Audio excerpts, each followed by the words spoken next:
Selamat pagi semuanya. Baik, apa kabarnya hari ini semuanya? Semoga dalam keadaan sehat dan selalu semangat ya. Sebelum kita belajar, kita berdoa terlebih dahulu ya. Lipat tangannya, tutup matanya, kita berdoa.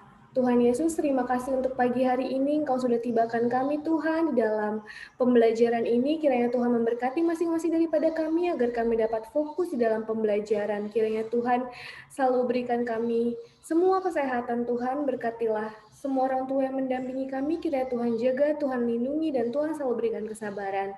Terima kasih Tuhan, inilah doa kami. Di dalam nama Yesus kami berdoa dan mengucap syukur. Haleluya, amin. Oke deh, sekarang kita sudah masuk ke pembelajaran 3. Pembelajaran 3 halaman, sebentar ya. Halaman 171. Halaman 171. Oke, di halaman 171. Sudah dibuka ya semua? Di halaman 171-nya. Oke, sudah? Miss Shell akan bacakan. Lani dan teman-teman sedang bermain bersama. Mereka bermain di halaman sekolah. Lani mengajak teman-teman bermain peran tentang kejadian alam yang ada di sekitar. Peran apakah yang akan mereka mainkan? Oke, Michelle akan bacakan ya. Teman-teman, ayo kita bermain peran. Bagaimana kalau bermain peran tentang bencana banjir? Ayo, tapi bagaimana caranya? Peran apa yang akan dimainkan, katanya. Lalu, ada yang menjawab, saya tahu, kita buat cerita terlebih dahulu, katanya. Cerita tentang desa kita yang kebanjiran. Katanya. Kita semua mengungsi ke balai desa. Saya mengungsi ke balai desa sambil berjalan kaki. Nanti Benny mengungsi naik perahu karet ya, katanya. Saya jadi dokter ya, saya memeriksa pengungsi yang sakit gigi. Saya jadi penduduk desa tetangga, saya membawakan makanan untuk pengungsi, kata Siti. Saya yang membantu, saya jadi kepala desa ya, saya membantu penduduk untuk mengungsi. Wah, semuanya anak-anaknya, siswa-siswanya semuanya mau berperan. Ada yang mau membawa makanan, lalu ada yang mau menjadi kepala desa, ada yang mau menjadi dokter, lalu ada yang mau mengungsi, membantu mengangkat perahu karet karena kebanjiran. Jadi sangat baik ya, peran-peran anak-anak di sini, Siti dan teman-teman sangat baik. Jadi anak-anak, bencana alam yang mereka sedang bicarakan adalah banjir. Jadi kita dapat membantunya dengan apa saja, Michelle? Dengan dapat memberikan bantuan berupa makanan, pakaian, lalu apalagi obat-obatan, lalu air bersih, boleh.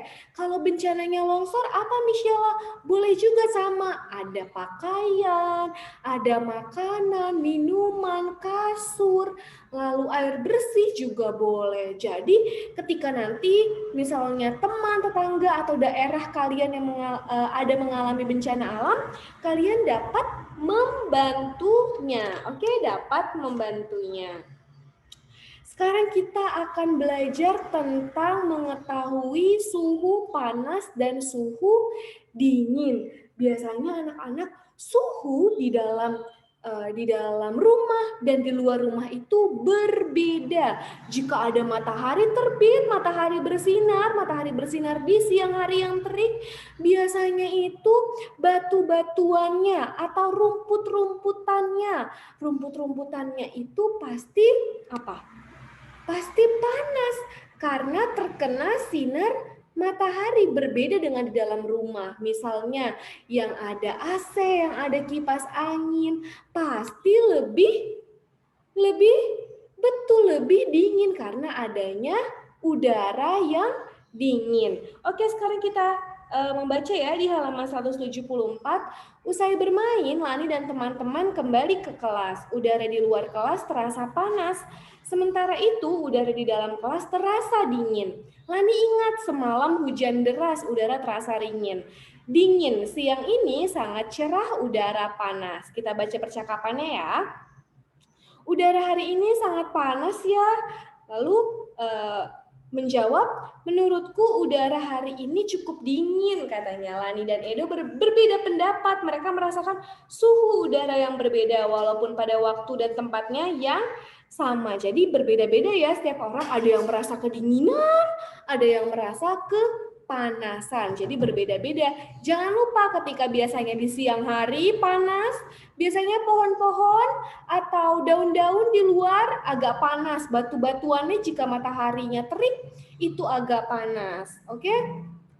Sekarang kita lihat di halaman 175. Nah, di sini perhatikan ya. Bermain sambil mengukur suhu. Bagaimana dengan udara di tempatmu? Samakah suhu udara yang kalian rasakan? Mengapa? Edo lalu mencoba mengukur suhu dengan alat ukur tidak baku. Edo memegang kursi di kelas dengan telapak kanan, kursi terasa dingin. Edo lalu berjalan keluar kelas, Edo memegang batu di halaman sekolahnya, dan batunya terasa panas. Jadi berbeda anak-anak, suhu di ruangan dan suhu di luar ruangan berbeda. Tadi ketika di dalam kelas, kursinya dingin, tetapi di luar kelas, batunya itu panas karena terpapar sinar matahari. Nah, nanti kalian dapat mencoba mengukur suhu di luar rumah. Contohnya ya, nanti sama mama, sama papa, sama bude, sama opung, sama omanya boleh melihat.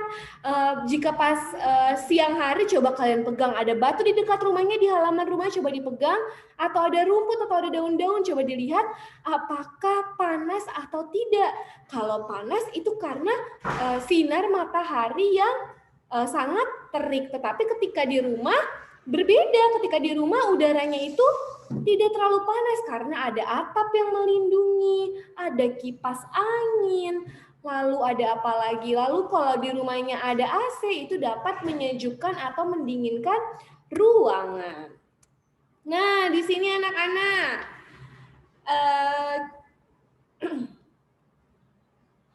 Oke, di halaman 176, di halaman 176 itu kita hanya membahasnya saja ya, di halaman 176.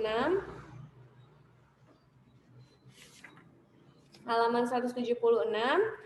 Nah, Michelle contohkan, nama benda, kursi, lokasi benda di dalam kelas, suhunya dingin. Batu di halaman rumput, suhunya panas. Kenapa batu panas, Michelle? Karena terkena sinar matahari ketika siang hari. Lalu daun, lokasi bendanya di mana? Di halaman misalnya, suhunya panas karena terkena sinar matahari. Lalu meja di dalam kelas suhunya dingin karena tidak terkena sinar matahari. Jadi contohnya seperti itu ya, benda-bendanya berbeda ketika ada di dalam ruangan dan di luar ruangan itu berbeda karena adanya suhu yang panas ataupun dingin. Apalagi kalau cuacanya sehabis hujan ya, pasti cuacanya sangat dingin, walaupun di luar rumah pun juga sangat dingin. Jadi tergantung cuacanya, apakah mataharinya terik ataukah sedang hujan. Oke, selanjutnya kita buka di halaman 178. Pengalaman bekerja sama. Dayu telah beraktivitas bersama teman. Dayu telah mengukur suhu benda dengan alat ukur tidak baku. Dayu dan teman-teman beristirahat sejenak. Setelah itu, Dayu dan teman-teman bertukar cerita. Saat tertimpa bencana alam, bantuan sangat dibutuhkan. Orang-orang saling bekerja sama, para korban bencana dapat segera ditolong. Begitu pula saat di rumah terjadi masalah. Anggota keluarga saling bekerja sama agar masalah di rumah segera teratasi. Jadi itu ya anak-anak, gunanya kerjasama itu untuk meringankan pekerjaan agar masalahnya cepat teratasi. Misalnya rumahnya berantakan, kakak, adik, ayah, ibu semua membantu untuk merapikannya agar cepat selesai. Sama halnya ketika ada bencana alam, kalian dapat menolong orang tersebut dengan cara memberikan makanan, dengan cara menyumbangkan pakaian, menyumbangkan kasur, menyumbangkan obat-obatan itu boleh ya, itu sangat boleh karena sangat membantu dan pasti sangat tertolong orang-orang yang membutuhkan itu. Oke deh, sekarang kita buka lagi nak di buku Mahir, buku perpustakaannya boleh ditutup. Buku Mahir satu hanya kita buka di halaman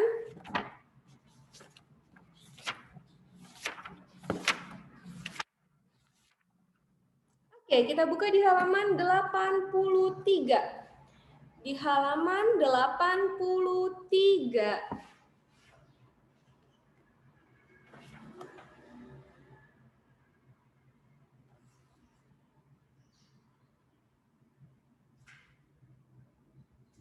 Sudah dibuka?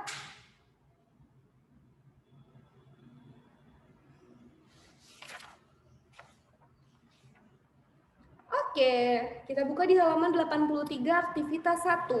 Air. Air kau dicari. Saat orang ingin mandi, air kau dicari. Saat orang ingin mencuci, air kau dicari saat orang ingin mandi. Air kau dicari saat orang ingin mencuci. Air kau dicari saat orang lepaskan dahaga. Namun saat banjir melanda kau bawa bencana. Seperti itu ya, itu adalah sebuah puisi.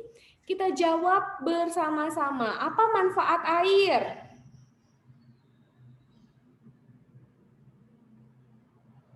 Manfaat air untuk minum, untuk mandi, untuk mencuci, boleh. Manfaat air untuk mandi, minum, mencuci.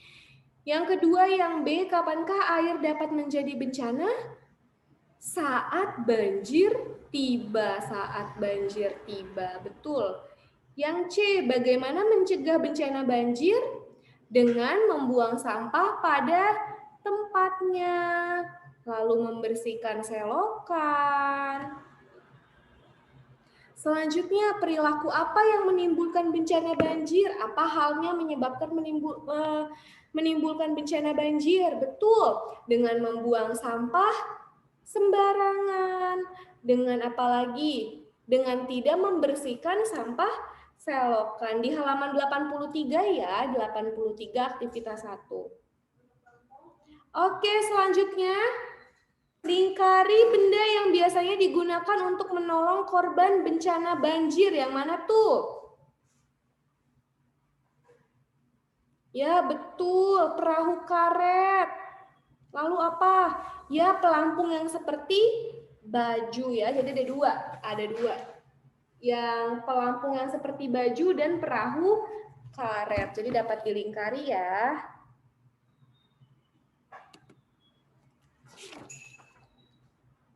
Selanjutnya di halaman 84, aktivitas 2, itu kalian kerjakan sebagai tugas hari ini, halaman 84 aktivitas 2 dan aktivitas 2 dan aktivitas 5 dijadikan sebagai tugas hari ini ya. Kita buka halaman 85, aktivitas 4 nomor 1. Beri nomor secara urut langkah membantu korban bencana alam. Yang pertama, melihat berita di televisi. Yang kedua, yang mana kira-kira? Mengajak teman-teman siapa yang ingin ikut menyumbang. Betul. Yang ketiga, mengumpulkan barang-barang yang akan disumbangkan. Yang keempat, menyerahkan yang keempat, mendatangkan posko bantuan. Baru yang terakhir, yang kelima, menyerahkan barang-barang sumbangan. Betul, good. Sekarang nomor 2, tentukan barang-barang yang dapat disumbangkan pada korban bencana alam. Ketika bencana banjir, apa yang dapat disumbangkan? Pakaian, betul. Makanan, betul. Air bersih, betul, boleh. Makanan, pakaian, air bersih. Makanan, kasur, air bersih, boleh. Selanjutnya, jika bencana gunung meletus, apa yang dapat disumbangkan? Makanan boleh, obat-obatan boleh, pakaian boleh, kasur kasur boleh, banyak ya, pakaian, makanan, air bersih juga kalau misalnya airnya tidak ada. Oke, anak-anak, sekarang kita lanjut ke halaman 86 di aktivitas 5. Nah, di sini sama seperti yang Michela jelaskan tadi di buku perpustakaan tema 8. Jadi kalian cari benda-bendanya, lalu lokasi bendanya ada di dalam rumah atau di luar rumah dengan suhu panas atau suhu dingin. Michela contohkan yang nomor 5, kalau Michela maunya daun pada malam hari. Lokasi bendanya di luar rumah. Kalau malam hari biasanya udaranya dingin, berarti suhunya dingin. Jadi diperhatikan ya, ketika siang hari dan malam hari itu berbeda anak-anak. Walaupun di luar rumah, udaranya itu berbeda, suhunya itu berbeda. Ketika malam hari dingin, ketika siang hari itu suhunya panas. Seperti itu ya. Contohnya lagi yang keenam, Michela maunya pohon di siang hari contohnya. Di luar rumah berarti di checklistnya nanti suhunya panas. Seperti itu ya. Oke deh, jadi tugasnya hari ini di halaman 84 aktivitas 2 dan aktivitas 5 halaman 86. Oke deh, karena masih ada waktunya sebentar, kita bahas sedikit tentang PLBJ. Kita sudah masuk ke bab terakhir ya di halaman kemarin. Sudah selesai sepertinya, tapi Michelle jelaskan lagi ya sekali lagi. Jadi anak-anak, keamanan pengguna jalan itu sangatlah penting. Kenapa sih Miss? Adanya rambu lalu lintas, adanya zebra cross itu untuk apa Miss? Itu untuk supaya orang-orang di sekitar menjadi aman agar tidak terjadi kecelakaan. Zebra cross untuk menyeberang jalan. Jadi tidak boleh ya menyeberang tidak pada tempatnya, nanti bisa tertabrak mobil, bisa tertabrak motor. Jangan lupa ketika menggunakan kendaraan baik itu mobil ataupun motor, gunakanlah apa? Gunakannya kelengkapannya. Kalau motor helm, kalau mobil sabuk pengaman, dan sebagainya. Jadi jangan lupa ya, jalur kuning itu untuk pejalan tunanetra. Betul, kalau warna hijau untuk sepeda. Betul ya, jangan lupa ada 2 pola pada jalur kuning, yaitu bulat-bulat kecil dan garis lurus. Betul ya. Jadi anak-anak ini ya, jadi anak-anak baca lagi kembali tentang keamanan pengguna jalan, tentang aturannya, tentang rambu-rambu lalu lintas, ada lampu merah, dilarang parkir, lalu dilarang berhenti, dilarang memutar balik, lalu tentang kelengkapan pengendara motor, ada helm, jaket, sarung tangan, ataupun sepatu. Jadi kita harus berhati-hati dalam berkendara ataupun jalan di jalan raya. Jadi harus ikuti aturan yang ada. Oke deh, dari pembelajaran PLBJ ini nanti kalian baca kembali ya. Dibaca-baca lagi, sudah Michelle kasih kisi-kisinya, jadi kalian tinggal pelajari. Baik, dari pembelajaran hari ini sudah selesai. Michelle harap apa yang sudah Michelle berikan pembelajarannya dapat bermanfaat, dapat kalian ingat dengan baik, dan dapat kalian mengerti. Dari pembelajaran hari ini, Michelle ucapkan terima kasih banyak. Kalian selalu jaga kesehatan, makan makanan yang bergizi, keluar harus menggunakan masker, dan selalu mencuci tangan. Oke deh, kita mau berdoa ya. Kita mau berdoa, namun sebelumnya jangan lupa hari Rabu kita PHPLBJ, tapi di pagi harinya tetap ada pembelajaran tema. Yuk kita berdoa, lipat tangannya, tutup matanya, kita berdoa. Tuhan Yesus, terima kasih untuk pagi hari ini kami sudah selesai belajar. Berkatilah apa yang sudah kami pelajari agar kami dapat mengerti Tuhan. Sebentar kami akan berpisah, kiranya Tuhan memberkati masing-masing daripada kami. Tuhan selalu berikan kesehatan, kepintaran bagi kami semua Tuhan. Terima kasih Tuhan, inilah doa dan permohonan kami. Di dalam nama Yesus kami berdoa dan mengucap syukur. Haleluya, amin. Oke deh, sampai ketemu hari Rabu semuanya. Bye-bye. Semangat, semangat selalu ya. Bye-bye.